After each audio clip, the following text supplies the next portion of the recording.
Hello, let's read this question. So this question says the SI unit of inductance, the Henry can be written as SI unit of inductance आपको Henry question में given है और हम इसको कैसे कैसे forms में लिख सकते हैं पूछा गया है। Option A is weber per ampere, option B is volt second पर ampere, option C is hour joule per ampere square, option D is all of the above. Okay, तो चलिए अब हम इस क्वेश्चन को स्टार्ट करते हैं।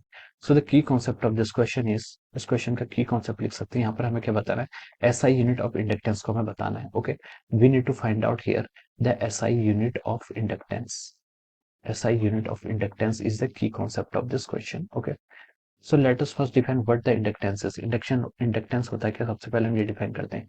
We know that जितना आपका phi होता है, phi is proportional to I, यानी कि आपका किसी कॉइल में आपका जितना ज्यादा करंट फ्लो करता है उतना ज्यादा उससे मैग्नेटिक फ्लक्स क्या होता है, पास होता है। ओके, और हम इसको क्या कहते हैं यहाँ से, जो आपका phi यानी कि magnetic flux divide by I का जो रेशियो होता है, जिसको हम कैसे डिफाइन करते हैं, एल से डिनोट करते हैं, where L denotes the self inductance. L क्या होता है आपका, सेल्फ इंडक्टेंस होता है। ओके, अब हम यहाँ से इसको ऐसे लिख सकते हैं। अब देखिए फाई, फाई क्या आपका मैग्नेटिक फ्लक्स, मैग्नेटिक फ्लक्स की यूनिट क्या होती है, मैग्नेटिक फ्लक्स की यूनिट होती है आपकी weber, weber is the unit of our magnetic flux. और आई, आई क्या आपका करंट, करंट की यूनिट क्या होती है आपकी एम्पियर। तो हम लिख सकते हैं weber per ampere will be the unit of the self inductance. तो अब देखिए ऑप्शन ए से स्टार्ट करते हैं। ऑप्शन ए में आपको दिया वेबर पर एम्पियर, तो हम बोल सकते हैं कि yes this is the right answer of this. Okay, ये क्या इसका राइट आंसर है। ऑप्शन बी की तरफ मूव करते हैं। ऑप्शन बी में हमें दिया है वोल्ट सेकंड पर एम्पियर, क्या दिया आपको, वोल्ट सेकंड पर एम्पियर। वी नो दैट, हमें पता है कि जो हमारा इंड्यूस ईएमएफ होता है, इंड्यूस ईएमएफ को हम कैसे लिख सकते हैं, induce EMF written as L into d I by D t. This is the value of the induce EMF, ये आपका इंड्यूस ईएमएफ की वैल्यू होती है। ओके, ई क्या है आपका, आपका ई आपका ईएमएफ है, ईएमएफ को कैसे डिनोट करते हैं, ईएमएफ की यूनिट होती है आपकी वोल्ट। एल क्या आपका सेल्फ इंडक्टेंस, ये आपने ऐसे लिख लिया।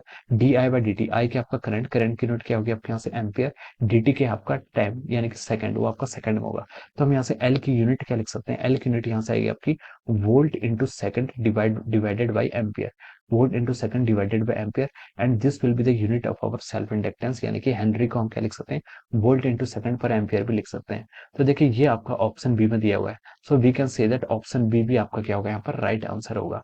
अब चलते हैं हम यहाँ पर ऑप्शन सी को चेक करते हैं। ऑप्शन सी में देखिए आपको जूल दिया हुआ है, जूल किसकी यूनिट होती है, जूल हमारी यूनिट होती है एनर्जी की। और हमें पता है कि इंडक्टर जो एनर्जी स्टोर करता है, यू जिससे हम जिसको डिनोट करते हैं, it must be written as half L I square. Half L I square is the magnetic form energy which is stored in the inductor. ठीक है, अब देखिए आपका यू क्या एनर्जी, एनर्जी की यूनिट क्या होती है, यहाँ से जूल होती है।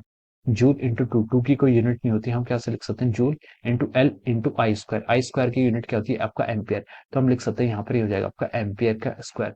So this is again one unit of the self inductance, ये भी आपकी हेनरी यानी कि सेल्फ इंडक्टेंस की यूनिट हो जाएगी, जूल पर एम्पियर स्क्वायर। ये देखिए आपको ऑप्शन सी में गिवन है, तो हम बोल सकते हैं कि इसके करस्पॉन्डिंग आपको जो ऑप्शन सी है, ऑप्शन सी भी क्या करेक्ट है। एंड ऑप्शन डी में बोला आपके all of the above. Okay, तो ये भी आपका क्या हो जाएगा, राइट हो जाएगा। तो इस क्वेश्चन के करस्पॉन्डिंग जो आपका मास्टर आंसर होगा वो हम क्या लिख सकते हैं, आपका option D is the universal answer of this question, और option D is the correct answer of this question. Okay, option D क्या होगा इसका, यहाँ पर आपका राइट आंसर होगा। So I hope you all understood this concept, all the best and thank you so much.